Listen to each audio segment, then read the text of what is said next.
नमस्कार, आप देख रहे हैं न्यूज़ 18 का डिजिटल प्लेटफॉर्म और मैं हूं आपके साथ जागृति खंतवाल। दिल्ली में एयर पोल्यूशन से हालात काफी गंभीर हो चुके हैं और अब मुख्यमंत्री रेखा गुप्ता की सरकार ने इसको लेकर बड़ा ऐलान किया है। मजदूरों से लेकर वाहन चालकों और नौकरी पेशा लोगों के लिए घोषणाएं की गई हैं। दिल्ली सरकार ने अब एयर पोल्यूशन से निपटने के लिए युद्ध स्तर पर काम करने में तैयारियां शुरू कर दी हैं। वायु प्रदूषण से निपटने के लिए दिल्ली सरकार की ओर से कई महत्वपूर्ण कदम उठाए गए हैं। दिल्ली सरकार ने प्रभावित होने वाले मजदूरोों को 10,000 का मुआवजा देने का ऐलान किया है और साथ ही नौकरी पेशा लोगों के लिए भी महत्वपूर्ण घोषणाएं की गई हैं।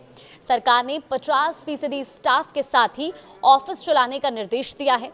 ऐसे में 50% कर्मचारियों को घर से ही काम करने का यानी कि वर्क फ्रॉम होम देने का निर्देश दिया गया है। वाहनों को लेकर भी बड़ा फैसला लिया गया है।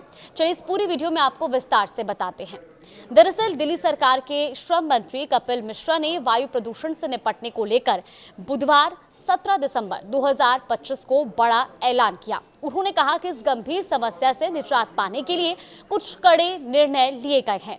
कपिल मिश्रा ने कहा कि ग्रैप 3 के चलते कंस्ट्रक्शन वर्क्स का काम बंद था, जिससे उनकी माली हालत पर फर्क पड़ा।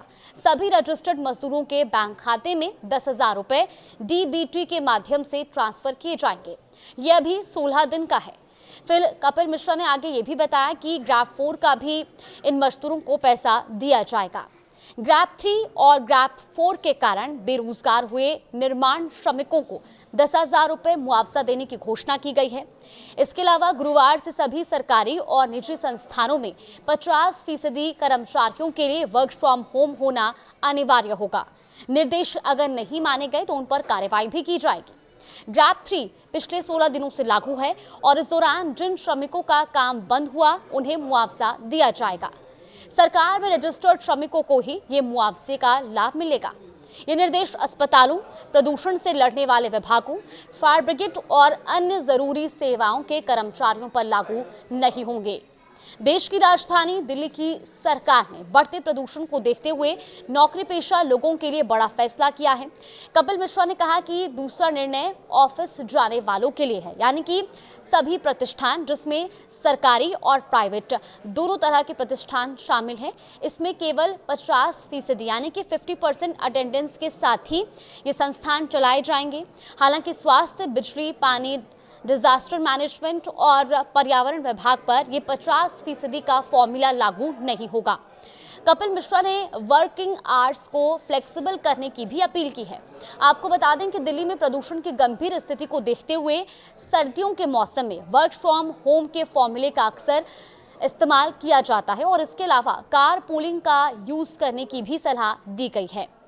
कपिल मिश्रा ने यह भी साफ कहा कि निर्देशों की अवहेलना होने की स्थिति में जुर्माना लगाया जाएगा।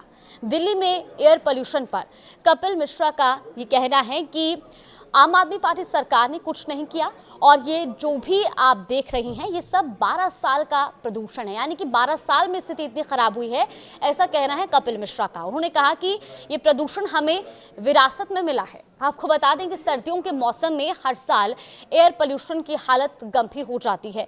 एयर क्वालिटी इंडेक्स बेहद ही गंभीर कैटेगरी में पहुंच जाता है, जिसके चलते खुली हवा में सांस लेना भी मुश्किल हो जाता है। और ऐसे में अब दिल्ली सरकार की ओर से जहां इसको लेकर के कुछ निर्देश दिए गए हैं, तो वहीं दिल्ली सरकार ने पूर्ववर्ती सरकार यानी कि आम आदमी पार्टी पर इसका सीधा आरोप लगाया है और उनका कहना है कि बीते 12 सालों में ये स्थिति इतनी खराब हुई है। फिलहाल इस पूरी खबर को लेकर आपकी क्या टिप्पणी है, हमें कमेंट बॉक्स में जरूर बताएं।